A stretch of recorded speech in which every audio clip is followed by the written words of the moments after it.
दोस्तों नमस्कार। मैं एसएन सिंह एक बार फिर से आपके अपने यूट्यूब चैनल एसएन ग्लोरी पे हार्दिक स्वागत एवं अभिनंदन करते हैं। डीएलएड सेकेंड सेमेस्टर और बीएड फर्स्ट ईयर में अगर डीएलएड सेकेंड सेमेस्टर की बात की जाए तो वर्तमान भारतीय समाज एवं प्रारंभिक शिक्षा जो प्रथम प्रश्न पत्र है, और अगर बीएड की बात की जाए तो समकालीन भारत में शिक्षा जो थर्ड प्रश्न पत्र है, तृतीय प्रश्न पत्र है, में हम पढ़ रहे हैं कि भारत में शिक्षा का विकास क्रमिक रूप से किस प्रकार हुआ और तत्कालीन समस्याएं क्या थी, विकास किस क्रम में हुआ और उस क्रम में कौन कौन सी समस्याएं विद्यमान थी, उसका अध्ययन हम इस क्लास में कर रहे हैं। इस क्लास को आप एसएन ग्लोरी यूट्यूब चैनल के अलावा कॉलेज के बीएड और बीटीसी के व्हाट्सएप ग्रुप पे भी देख सकते हैं, या एसएन ग्लोरी के फेसबुक पेज पर जाकर के भी इसको आप देख सकते हैं। तो आज का जो हमारा विषय है, आज हम जिस विषय को समझने का प्रयास करेंगे, आज हम जिस विषय का अध्ययन करेंगे उसमें हंटर आयोग या उसी का दूसरा नाम है भारतीय शिक्षा आयोग, जो सन 1882 ईस्वी में गठित हुआ था, जो अंग्रेज़ों द्वारा भारतीय शिक्षा के विकास के संदर्भ में गठित प्रथम आयोग कहा जाता है। इसके पहले कोई आयोग गठित नहीं हुआ था और यह मुख्य रूप से प्राथमिक शिक्षा के विकास के लिए, उसकी समस्याओं को जानने के लिए गठित हुआ था सन 1882 ईस्वी में। तो आइए इसका ऐतिहासिक जो दृष्टिकोण है, ऐतिहासिक रूप से इसका क्या महत्व है और यह क्यों गठित हुआ, इसकी चर्चा हम करते हैं।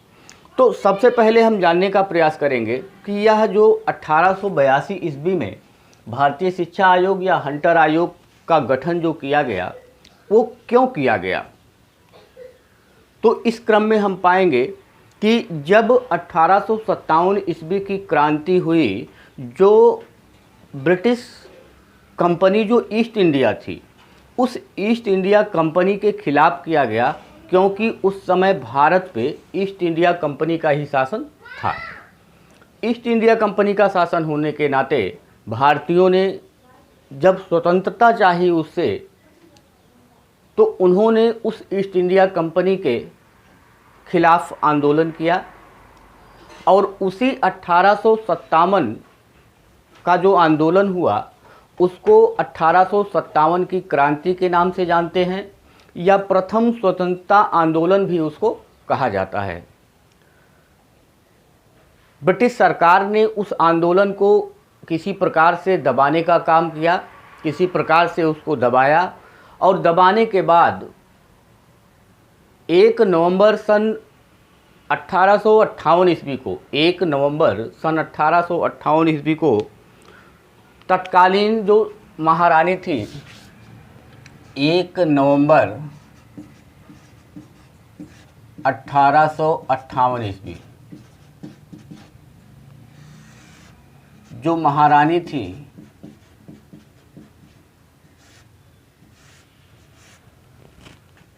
उन्होंने एक आज्ञा पत्र, एक आदेश जारी किया और उस आदेश के तहत ये कहा गया कि अब भारत में ईस्ट इंडिया कंपनी के स्थान पर ब्रिटिश सरकार का शासन होगा। यानी अब शासन की जो बागडोर हुई भारत में शासन की जो बागडोर ईस्ट इंडिया कंपनी के हाथ में थी, उसको ब्रिटिश सरकार ने अब सीधे अपने हाथों में ले लिया, और जिसका आदेश 1 नवंबर सन 1858 ईस्वी में जो महारानी विक्टोरिया थी उन्होंने जारी किया। अब भारत में जो शासन था वो सीधे सीधे ब्रिटिश पार्लियामेंट या ब्रिटिश सरकार का हो गया। 1861 ईस्वी में भारतीय वैधानिक अधिनियम या भारतीय संवैधानिक अधिनियम, इसको है भारतीय वैधानिक अधिनियम 1861 ईस्वी। इस भारतीय वैधानिक अधिनियम के अंतर्गत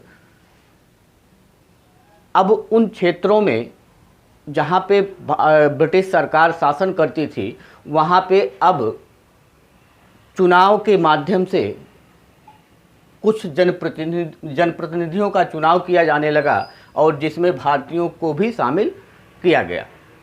और इस प्रकार से यह सब कुछ करते हुए जो ब्रिटिश सरकार थी वो भारत में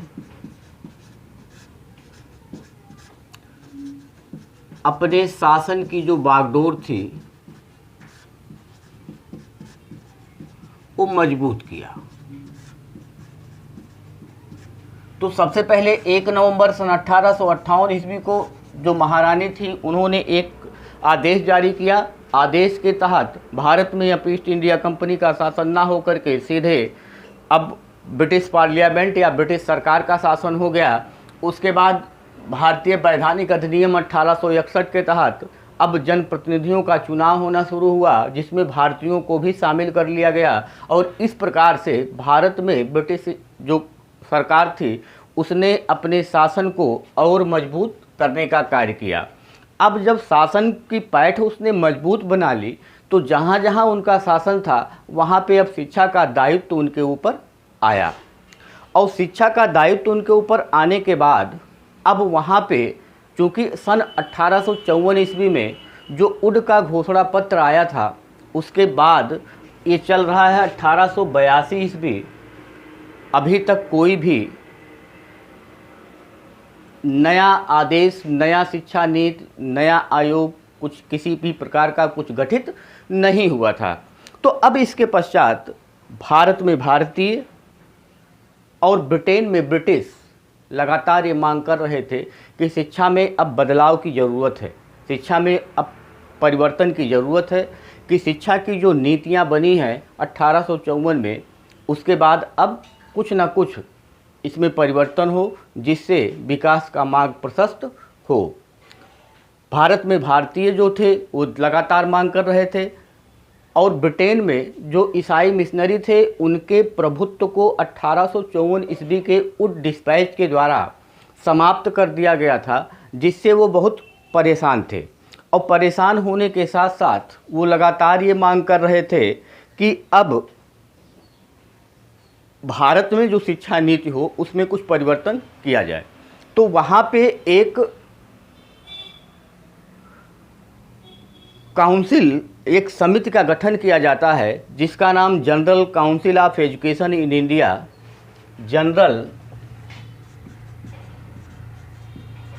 council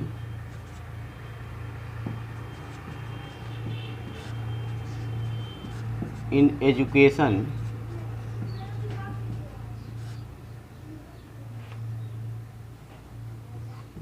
of education in India.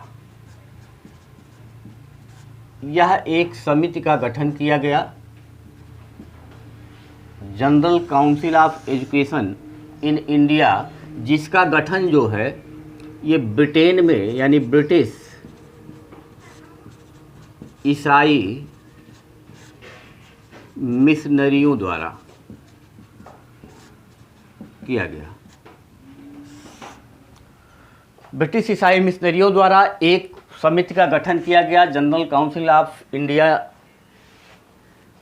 जिसमें ये लगातार मांग की जा रही थी कि अब भारत में शिक्षा की नीति में बदलाव किया जाए। सन 1880 ईस्वी में लॉर्ड रिपन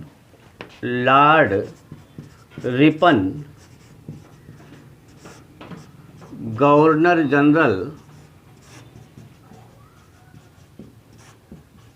और वायसराय बन करके भारत आया। सन 1880 ईस्वी में लॉर्ड रिपन जो है वो गवर्नर जनरल और वायसराय बन करके भारत आता है। अब जो वहाँ के ईसाई, ब्रिटेन के जो ईसाई मिशनरी थे जिन्होंने general council of education in India समिति का गठन किया था, उनको एक अवसर मिलता है कि अब यहाँ पे मांग किया जाए। तो उन लोगों ने लॉर्ड रिपन से मुलाकात की और लॉर्ड रिपन से मुलाकात करने के बाद लॉर्ड रिपन ने कहा कि आपकी जो मांग है उस पर हम ज़रूर चर्चा करेंगे, मंथन करेंगे, चिंतन करेंगे। तो उन लोगों ने के मांग के आधार पर ही लॉर्ड रिपन ने ही 3 जनवरी सन 1882 ईस्वी को 3 जनवरी सन 1882 ईस्वी को हंटर आयोग का गठन किया। और इस हंटर आयोग में कुल 20 सदस्य थे, जिसमें 13 जो है वो विदेशी थे और 7 जो थे वो भारतीय थे। इसके जो अध्यक्ष थे सर विलियम हंटर को इस आयोग का अध्यक्ष बनाया जाता है और इसी कारण इस आयोग का नाम जो है वो हंटर आयोग पड़ता है। तो ये इसका ऐतिहासिक क्रम रहा कि एक जब 1857 की क्रांति होती है, उसके बाद 1 नवंबर 1858 ईस्वी को महारानी के द्वारा एक आदेश जारी करके भारत में शासन की बागडोर अपने हाथ में ले ली जाती है। और इस प्रकार से अब जो ब्रिटिश ईसाई मिशनरी थे वो लगातार मांग कर रहे थे कि भारत में शिक्षा के जो नीतियां हैं उसमें कुछ परिवर्तन की जाए, क्योंकि 1854 ईस्वी का जो आज्ञा पत्र था उसके द्वारा उनके प्रभुत्व को समाप्त कर दिया गया था। अब भारत में भारतीयों को भी लग रहा था कि ये जो शिक्षा नीति आई है ये हमारे काम की नहीं है, और उधर ईसाई मिशनरियों को लग रहा था कि जो शिक्षा नीति चल रही है 1854 की वो हमारे काम की नहीं है। तो दोनों लगातार मांग कर रहे थे कि इस शिक्षा नीति में परिवर्तन किया जाए। और जब मौका मिला इन ईसाई मिशनरियों को 1880 ईस्वी में, जब लॉर्ड रिपन भारत में गवर्नर जनरल वायसराय बन करके आए, तो उन्होंने उनसे मुलाकात की और वहाँ से इनको ये आश्वासन मिला कि आपकी मांगों पर निश्चित रूप से विचार किया जाएगा। और इसी क्रम में 3 जनवरी सन 1882 ईस्वी को लॉर्ड रिपन ने एक आयोग का गठन किया जिसको भारतीय शिक्षा आयोग कहा जाता है। और इस आयोग में कुल 20 सदस्य थे, जिसमें 13 विदेशी और 7 भारतीय थे। और इसके जो अध्यक्ष थे सर विलियम हंटर, और इसी के नाते इसका जो एक दूसरा नाम पड़ा हंटर आयोग सन 1882 ईस्वी। तो ये तो इसका इतिहास रहा। इतिहास के क्रम में इसमें क्या क्या किया गया इसकी चर्चा हमने इसमें किया। आगे हम देखेंगे कि जो भी इसने सुझाव दिए वो क्या दिए, इसके कार्यक्षेत्र क्या रहे। तो सबसे पहले हम चर्चा करेंगे इसके कार्यक्षेत्र की कि इसका कार्यक्षेत्र क्या रहा। कार्यक्षेत्र, इसके कार्यक्षेत्र की चर्चा करें कि इसका कार्यक्षेत्र क्या रहा। तो कार्यक्षेत्र के संदर्भ में अगर बात करें तो जो सबसे पहला इसका कार्यक्षेत्र इसको दिया गया वो कहा गया कि वुड डिस्पैच जो लागू हुआ, वुड डिस्पैच की नीतियों का पालन कहाँ तक हुआ,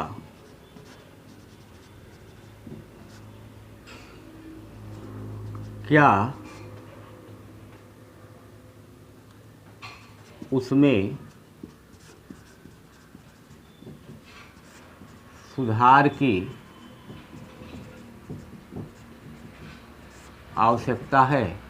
तो सबसे पहला जो कार्यक्षेत्र में इनको सबसे पहला काम दिया गया वह यह कहा गया कि उस डिस्पैच का पालन किस सीमा तक हुआ इसका पता लगाया जाए, और क्या उसमें परिवर्तन ज़रूरी है, क्या उसमें परिवर्तन अपेक्षित है, इसकी जानकारी करके और ब्रिटिश सरकार को या लॉर्ड रिपन को इसको बताया जाए। दूसरा कहा गया कि भारत में प्राथमिक शिक्षा की स्थिति प्राथमिक शिक्षा की स्थिति तथा उसमें सुधार के उपाय,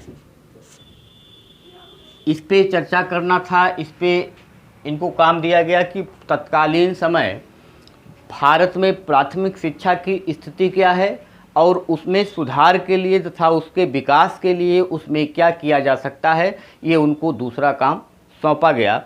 और तीसरा काम ये कहा गया कि क्या सरकार द्वारा माध्यमिक और प्लस उच्च शिक्षा पर अधिक ध्यान देने के कारण प्राथमिक शिक्षा उपेक्षित है। तो तीसरा कहा गया कि क्या ऐसा तो नहीं है कहीं कि सरकार जो है वो माध्यमिक पर और उच्च शिक्षा पर ज़्यादा ध्यान दे रही है और जिससे जो प्राथमिक शिक्षा का स्वरूप है, प्राथमिक शिक्षा का विकास है, वो बाधक है। तो इसको भी काम दिया गया हंटर आयोग को, ये तीसरा कार्य था। उसके बाद जो चौथा काम इसको दिया गया, कहा गया कि जो राजकीय स्कूल हैं, राजकीय स्कूलों की स्थिति, भारत में जो राजकीय स्कूल हैं उसकी स्थिति क्या है, ये इसको तीसरा काम दिया गया। और उसके बाद फिर कहा गया कि जो मिशन स्कूल हैं उसकी स्थिति क्या है, और फिर छठा कहा गया कि जो व्यक्तिगत प्रयास हैं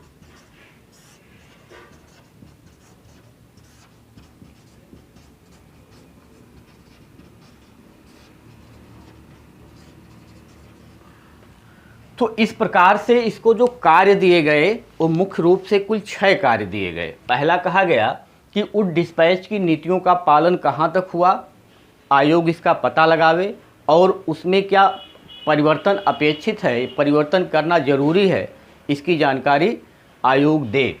दूसरा कहा गया कि भारत में प्राथमिक शिक्षा की स्थिति तथा उसमें सुधार के लिए कुछ गुंजाइश है कि प्राथमिक शिक्षा की स्थिति क्या है और क्या उसमें सुधार किया जा सकता है, उसके विकास के लिए कुछ किया जा सकता है, तो क्या किया जा सकता है, इसकी जानकारी आयोग दे। तीसरा कहा गया कि क्या सरकार द्वारा ऐसा तो नहीं है कि कहीं माध्यमिक शिक्षा में या उच्च शिक्षा में अधिक ध्यान देने के कारण ऐसा हो कि प्राथमिक शिक्षा की जो स्थिति है वो बिगड़ती चली जा रही हो। और चौथा कहा गया कि राजकीय स्कूलों की स्थिति क्या है, इसको पता लगाया जाए, मिशन स्कूलों की स्थिति क्या है, इसको पता लगाया जाए। और छठा कहा गया कि व्यक्तिगत प्रयासों की स्थिति क्या है, कि व्यक्तिगत जो प्रयास हैं, जो धनाढ्य लोग हैं उनके द्वारा जो शिक्षा पे कार्य किए जा रहे हैं उसकी स्थिति क्या है, इसको भी आयोग अपने कार्य क्षेत्र में रखे और इसको पता लगा करके वह सरकार को सूचित करे। तो इस प्रकार से इसको मुख्य रूप से 6 कार्य दिए गए। और इतना सब करने के बाद आयोग जो है वह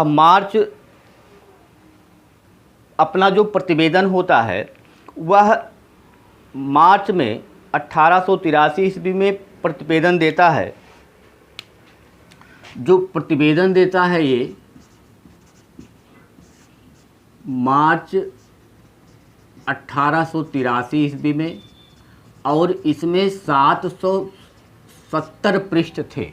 इन्होंने जो अपनी रिपोर्ट सौंपी, जो अपनी सिफारिशें सौंपी, जो अपना प्रतिवेदन सौंपा सरकार को, वह मार्च 1883 ईस्वी में सौंपा और इसमें 770 पृष्ठ थे। तो आइए अब चर्चा करते हैं कि इनका जो प्रतिवेदन था उसमें क्या क्या था और उसमें उन्होंने कौन कौन से सुझाव दिए। तो आइए चर्चा करते हैं कि हंटर आयोग ने जो अपना प्रतिवेदन दिया उसमें क्या क्या सुझाव दिए, कौन कौन से सुझाव ऐसे थे जो माना गया।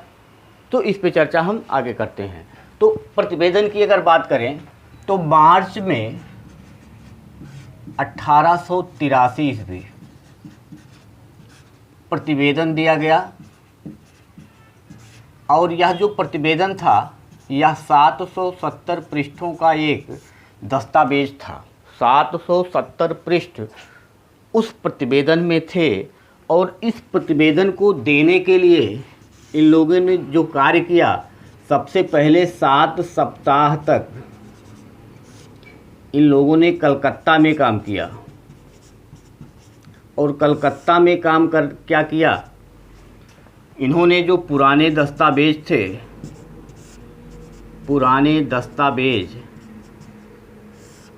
जो थे, या इसी को कह लें वुड डिस्पैच को मुख्य रूप से, वुड डिस्पैच को मुख्य रूप से इसका अध्ययन किया और गंभीर चिंतन किया।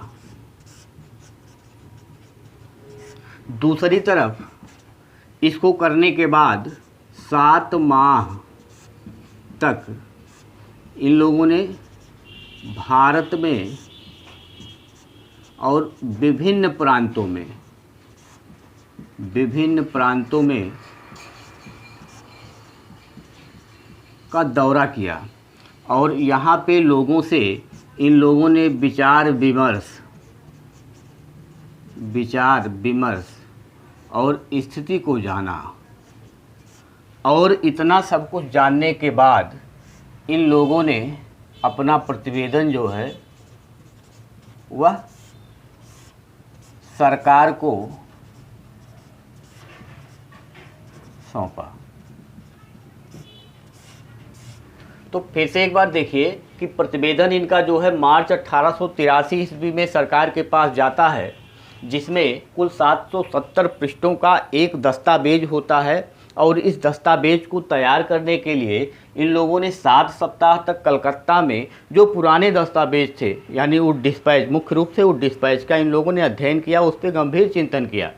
और चिंतन करने के बाद फिर अगले 7 माह तक इन लोगों ने भारत के विभिन्न प्रांतों में दौरा किया, गए वहाँ और लोगों जो शिक्षा से संबंधित लोग थे उनसे गहन विचार विमर्श किया। और विचार विमर्श करने के उपरांत इन लोगों ने 770 पृष्ठ का एक दस्तावेज तैयार करके और सरकार को सौंपा कि भारत में जो प्राथमिक शिक्षा की स्थिति है, जो माध्यमिक शिक्षा की स्थिति है, जो उच्च शिक्षा की स्थिति है, जो जन शिक्षा की स्थिति है, जो स्त्री शिक्षा की स्थिति है, मतलब व्यावसायिक शिक्षा की जो स्थिति है, तमाम स्थितियों का इन लोगों ने अध्ययन किया। इनका जो गठन हुआ था वह केवल प्राथमिक शिक्षा के ऊपर गठन हुआ था, लेकिन इन लोगों ने शिक्षा के प्रत्येक क्षेत्र में काम किया।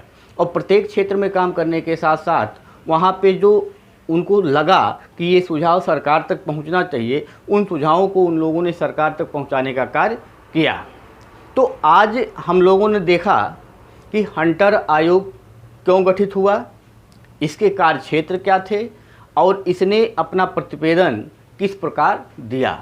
कल हम इसके आगे चर्चा करेंगे कि भारतीय शिक्षा आयोग या हंटर शिक्षा आयोग की जो सिफारिशें थी वो कौन कौन सी थी, तो और उस पर अमल हुआ कि नहीं हुआ, उस पर क्या हुआ, इसकी चर्चा हम कल वाले वीडियो में यानी अगले वीडियो में अगले क्लास में हम करेंगे। तो आज के लिए बस इतना ही। धन्यवाद, नमस्कार।